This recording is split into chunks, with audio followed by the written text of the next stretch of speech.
Au large des îles Bonin, dans la mer tropicale du Japon, un homme mène depuis 4 ans une quête improbable. Chaque jour, tandis qu'il scrute l'horizon, son imagination rejoint le pays des Kraken. Des monstres de légende qui, paraît-il, attaquent les navires et entraînent vers le fond hommes et marchandises.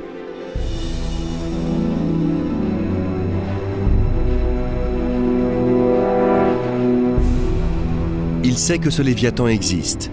Il porte même un nom, Architeuthis dux, ou plus simplement calamar géant. Un animal mystérieux qui peut atteindre une longueur de 20 mètres, mais que l'on ne voit presque jamais.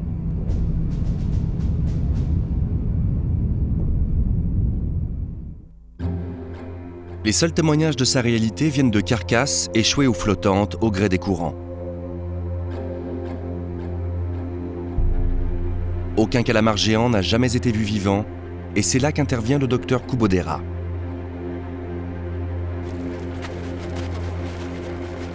Depuis près de 20 ans, il accumule un savoir unique sur ces animaux. Tsunemi Kubodera est devenu sans conteste le plus grand spécialiste de cette espèce. Il en possède 3 spécimens qu'il a étudiés de fond en comble et dont les tailles varient de 3 mètres à plus de 10 pour son plus grand spécimen. Et ça peut aller encore plus loin. Tant qu'il vieillit et qu'il se nourrit normalement, le calamar géant continue de grandir toute sa vie. Sa particularité, 2 tentacules immenses qui atteignent la moitié de sa taille et dont les ventouses sont garnies de crochets. Il existe 2 espèces principales de ces monstres abyssaux, le Taningia danae, trapu et dépourvu des 2 grandes tentacules, et le plus fascinant, le plus grand invertébré du monde, le calamar de légende, l'Architeuthis.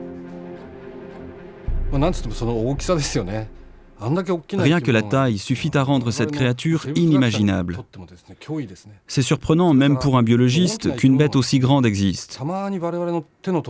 Même si parfois on trouve des spécimens échoués, on ne sait presque rien sur eux, rien.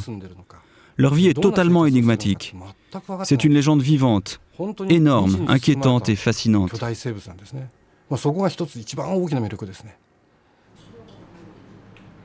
L'étude de l'anatomie du calamar géant est aujourd'hui achevée. Kubodera a décrit l'espèce jusque dans ses moindres détails. On sait par exemple qu'il possède les plus gros yeux du règne animal. Mais de sa vie réelle, on ne sait rien.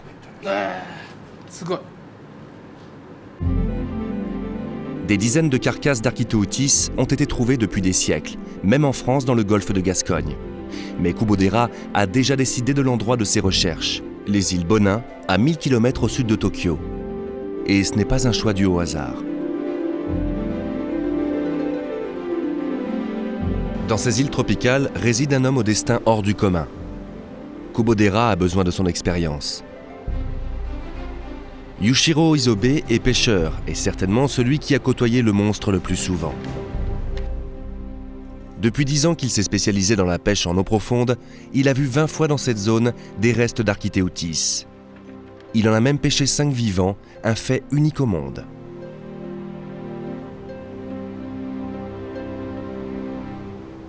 Le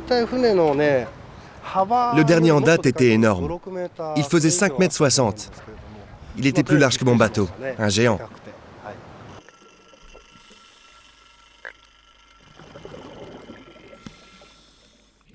Plus incroyable encore, Isobe a été plusieurs fois témoin de la fin tragique des géants. Des corps flottants, inertes, déchiquetés, portant encore les marques de morsures de cachalot, son pire ennemi et unique prédateur. Les cachalots, mammifères marins de 30 tonnes qui n'hésitent pas à plonger à 2000 mètres de fond pour capturer la tonne de calamars géants qui constituent leur nourriture quotidienne.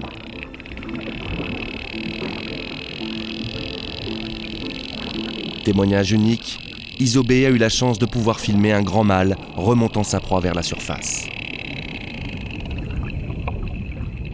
Comment imaginer l'ampleur des combats qui se livrent dans le secret des abysses ?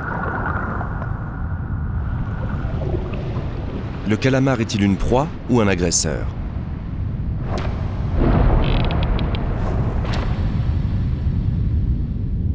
Dans tous les cas, les cachalots des îles Bonin portent sur leur gueule les stigmates de ces dangereuses rencontres.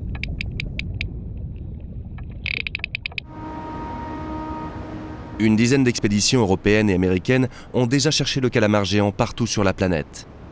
Et toutes sont rentrées bredouilles. L'archétéotis est toujours un mythe.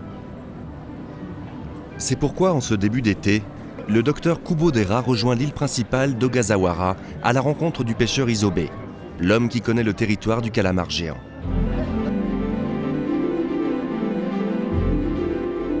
C'est ici qu'auront lieu les recherches.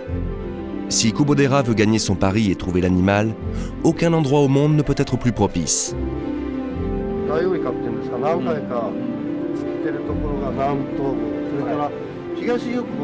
Première étape, les deux nouveaux complices d'aventure cherchent l'endroit idéal. Car la mer est immense et débusquer un animal invisible, tapis 1000 mètres sous la surface, est un pari insensé. Des jours et des jours de recherche leur indiquent un point qu'ils appelleront bientôt le parking des cachalots.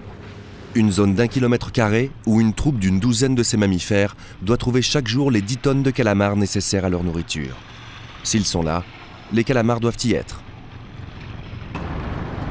Reste à savoir comment les observer dans leur monde froid et obscur. Kubodera a mis au point un système ingénieux qui défie la pression et n'effraie pas les animaux. La vie des abysses se passe entièrement dans le noir. La lumière n'y est pas la bienvenue. Alors il nous faut un système discret pour avoir une chance de les photographier. Le procédé consiste à poser des appâts, de préférence une autre espèce de calamar, sur une ligne plombée de 1000 mètres, car les archétéotis sont aussi cannibales. Il faut alors fixer sur cette même ligne, à proximité des appâts, un appareil photo et un flash. Plusieurs systèmes seront envoyés à diverses profondeurs, car personne ne sait vraiment où chercher.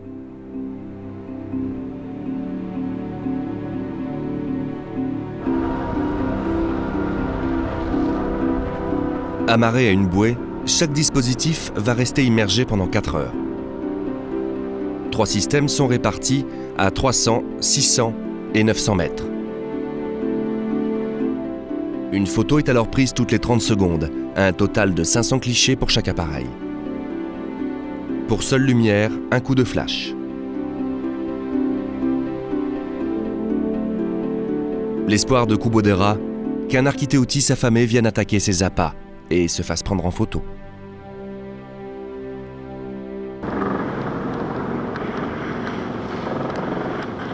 Durant des jours, les tentatives restent vaines.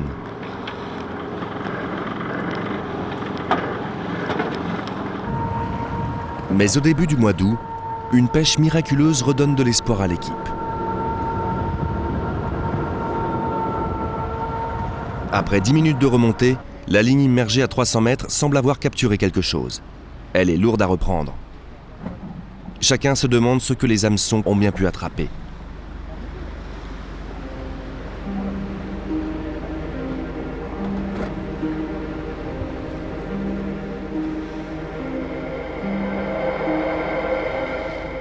À la surprise générale, elle rejoint la surface chargée d'un poisson-huile.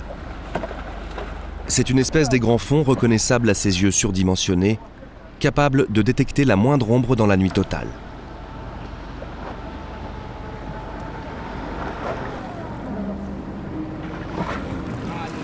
« 20 minutes plus tard, la ligne des 600 mètres remonte un calamar diamant rouge, une espèce abyssale reconnaissable à sa couleur rouge.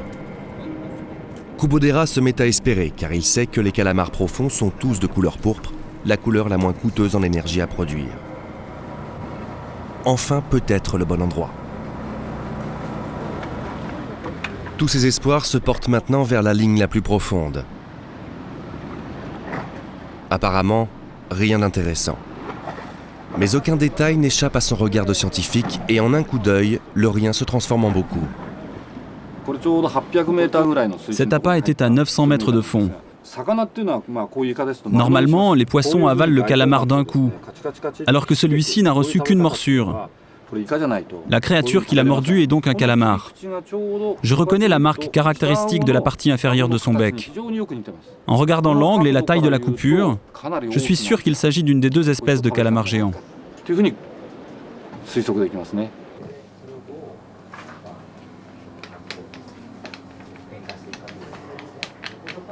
De retour au bureau, les mains de Kubodera sont fébriles. Si le calamar a mordu l'appât, alors il doit être au moins sur l'une des 600 photos.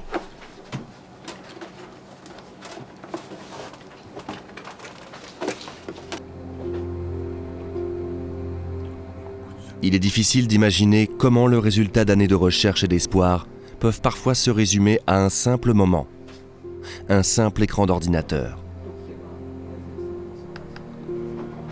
Les images défilent une à une, désespérément vides.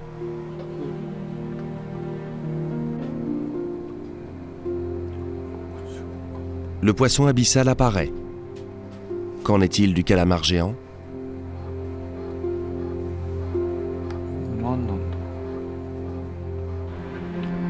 Photo 181.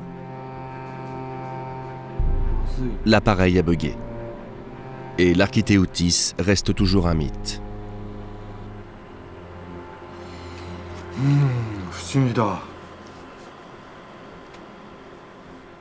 L'expédition de Kubodera est-elle, comme toutes les précédentes, vouée à l'échec ?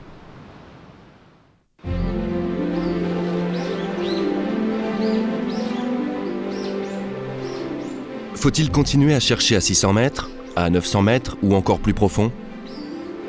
En septembre, le scientifique se rend bien compte que sans savoir à quelle profondeur exacte se trouve la couche calmar, ses chances de pouvoir observer l'Archétéotis sont minimes. Il décide alors de changer de tactique et d'employer les grands moyens. Le jeune docteur Amado, spécialiste des cachalots, le rejoint. Puisque les mastodontes se nourrissent de calamars géants, ce sont eux qui vont lui dire à quelle profondeur ils sont.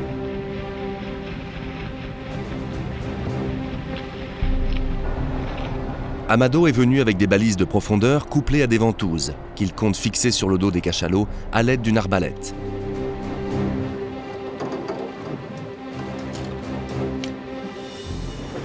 Parallèlement, M. Mori, responsable de la protection des baleines de la région, va tenter de poser une caméra, elle aussi équipée d'une ventouse, directement sur le dos d'un cachalot.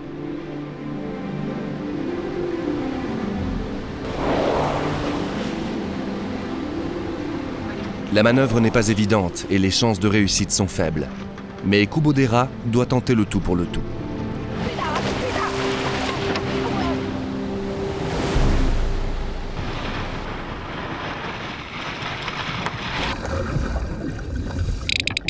Visiblement agacé, le cachalot se débat, défèque copieusement, et quelques minutes plus tard, la caméra a rejoint la surface.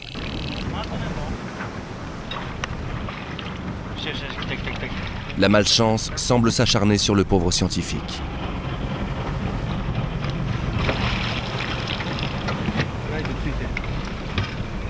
Mais du côté des balises, la partie n'est pas encore jouée.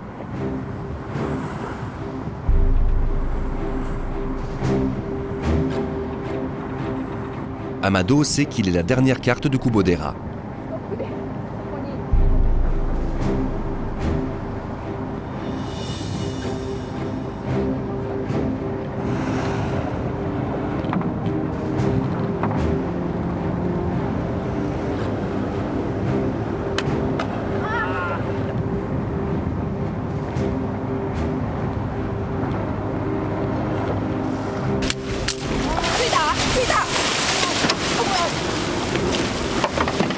Au 7e essai, 2 balises sont posées et elles tiennent.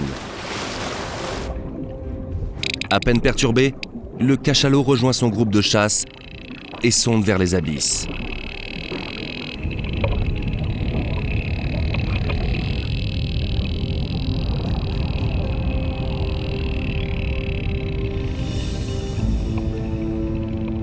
Durant toute la journée, les plongées se succèdent, les balises tiennent, le territoire des calamars se dévoile peu à peu.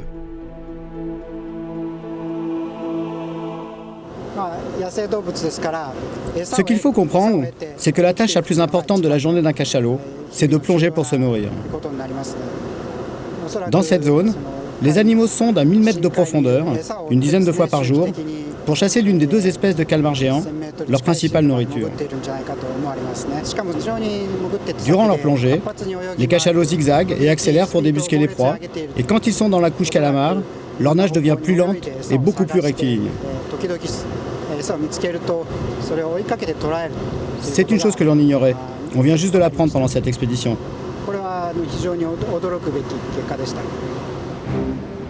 Désormais, Kubodera sait où aller débusquer sa légende. Les calamars géants se terrent entre 900 et 1000 mètres de fond, à quelques centaines de mètres en avant de la troupe de cachalot. Kubodera n'a plus qu'à placer une ligne unique, munie d'un appareil photo au bon endroit et à la bonne profondeur. Si ça ne marche pas, il n'y aura plus vraiment de solution et il aura perdu son pari.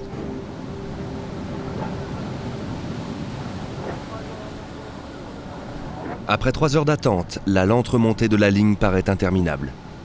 À nouveau, le système semble lourd. Quelque chose y est accroché.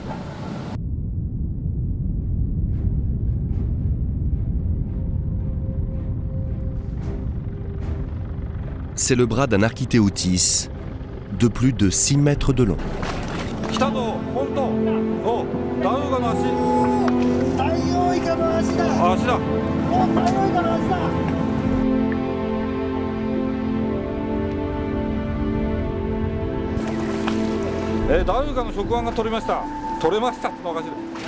Il y a 1 heure à peine, le monstre était captif. De part et d'autre de la ligne, il y avait Kubodera et son monstre. L'énorme bras est encore vivant. Les ventouses tentent de s'accrocher au pont du bateau.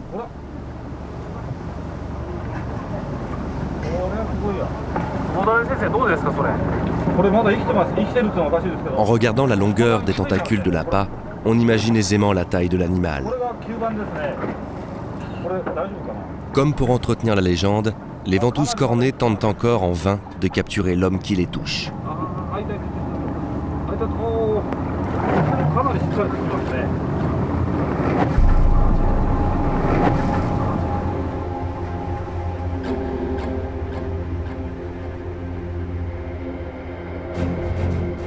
Les dimensions du tentacule, 6 mètres, permettent de définir la taille globale de l'animal.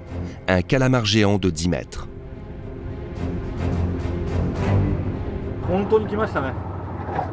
Enfin, je peux mettre une réalité sur cet animal. On savait par les carcasses qu'il existait, mais là je peux toucher mon rêve du doigt. Je ne sais pas si on est chanceux ou si c'est la persévérance qui a payé, je ne sais pas. Mais maintenant, j'ai la preuve qu'un tel animal existe, vivant. J'ai hâte de voir sur les photos le corps entier, pas seulement son tentacule. Je sais que maintenant, je vais pouvoir poursuivre mon expédition.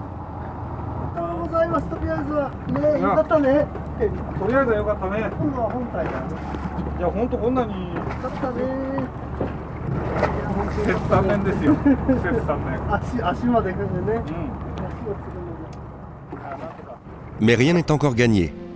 Le bras du calamar géant est rangé dans la même catégorie que les corps échoués. Pour la science, c'est un simple témoignage de son existence. Mais rien à en tirer sur le mode de vie de l'animal. Seule une série de photos serait une première indication.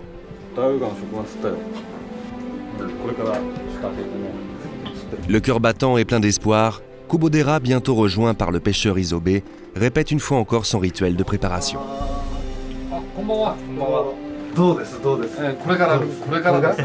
Maintenant, nous allons ouvrir les fichiers. Comment ça marche? Attendez, je vérifie les informations. Les images sont bonnes? J'espère juste qu'il y a des images cette fois-ci. C'est un moment historique. Doit-on inviter d'autres personnes à regarder? Ouais, mais s'il n'y a rien à voir. Oui, regardons peut-être les images d'abord.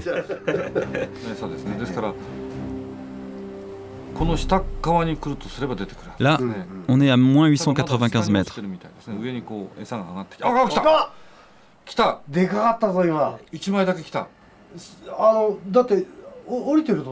Ah, où est-ce qu'il est passé?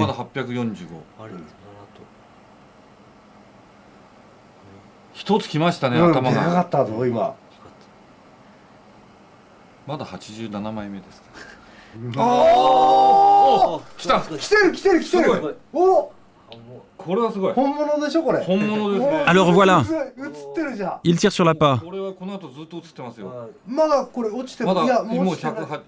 Il remonte, il tire sur la ligne. Ah, là, on est à moins 720 mètres.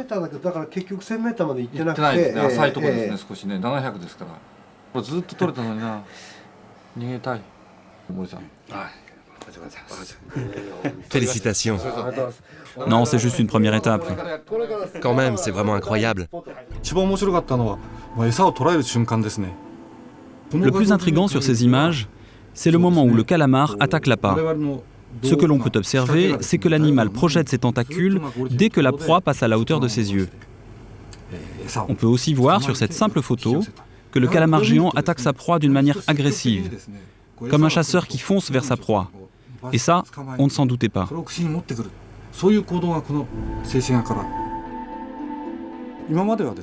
On pensait que le calamar géant était un animal assez faible. Désormais, en observant leur comportement d'attaque, je pense que les calamars géants et les cachalots doivent se livrer des combats sans merci. Dans un sens, la réalité rejoint le mythe.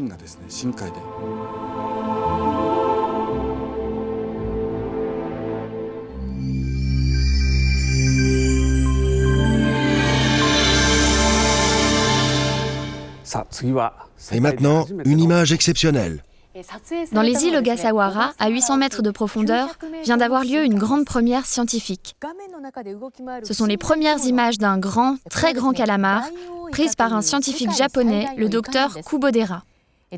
Parfois, leur taille peut atteindre 20 mètres et malgré ça, ils se font attaquer par les cachalots. Oh, c'est énorme! On peut peut-être les manger en grillade yakitori? En l'espace de quelques heures, Kubodera a rejoint les sommets de la science. Des centaines de publications et de unes de journaux se répandent sur la planète.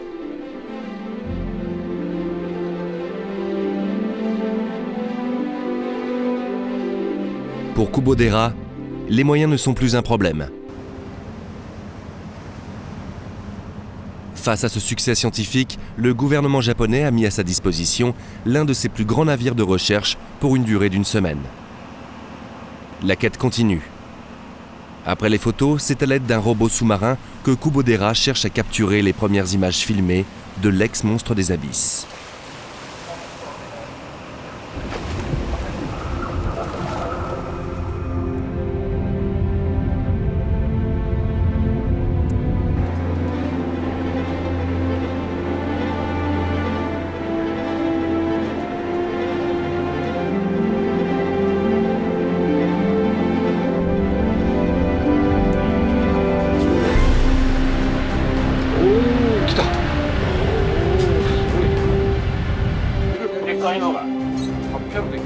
C'est un Taninji Adanae, une autre espèce de géant des profondeurs qui apparaît. Comme l'Architeuthis, il attaque agressivement.